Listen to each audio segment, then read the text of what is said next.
దృష్టిలో చేసుకున్నా సరే దాని యొక్క ప్రతిఫలం ఇద్దరికి సమానంగా ఉంటూ ఉంటుంది అనమాట. అలాగే మనం ఎప్పుడు కూడా భార్యని గౌరవిస్తూ తనని సమాజంలో కానీ ఎక్కడైనా సరే ఒక మంచి స్థాయిలో మనం చూసుకోవాలి. అలాగే తను కూడా భర్త ఎప్పుడైనా సరే భర్త బయటికి వెళ్ళాడు అంటే అతనికి మంచి పేరు మంచి గౌరవం వచ్చే విధంగా మనం కూడా నడుచుకుంటూ ఉండాలన్నమాట. ధర్మేజ ప్రతి ధర్మంలో కూడా మన ఇద్దరం కలిసికట్టుగా ఉందాం. అర్థేజ అర్థించడం అంటే ఏమిటి? ఏదైనా అడగడం. మీరు ఏదైనా అడిగినా సరే తను ఏదైనా సరే ఒకరికొకరు ఏదైనా సరే ఇచ్చిపుచ్చుకోవాలన్నా సరే ఇద్దరు కూడా సంతోషంగా ఆనందంగా ఇచ్చిపుచ్చుకుంటూ ఉండాలన్నమాట. కామేచ ప్రతి విషయంలో కూడా ఆనందంగా ఉంటాము.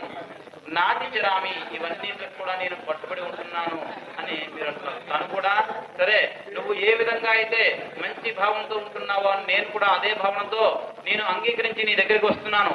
ఇటు అత్తవారింటికి కానీ అటు అమ్మవారింటికి కానీ మంచి పేరు మంచి కీర్తి ప్రతిష్టలు నేను తీసుకువస్తాను, నన్ను నమ్ము అని ఆ అమ్మాయి కూడా ప్రమాణం చేస్తుంటుంది అనమాట. పెళ్లినాటి ప్రమాణాలు అంటారు.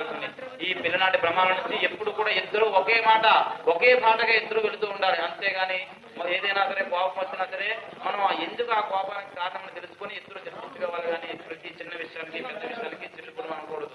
కానీ ఇక్కడి నుంచి అక్కడికి వస్తుంది ఎంతో ఇబ్బంది పడుతుంది. ఇప్పటి వరకు ఈ యొక్క వాతావరణానికి అలవాటు పడిన అమ్మాయి అక్కడికి వచ్చి కొంత ఇబ్బంది పడుతూ ఉంటుంది. వెంటనే మీరు ఇదేంటి ఇలా అలా అని మనం చిరాకు పడకుండా అర్థమయ్యే విధంగా చక్కగా చెప్పుకుంటూ ఉండాలి.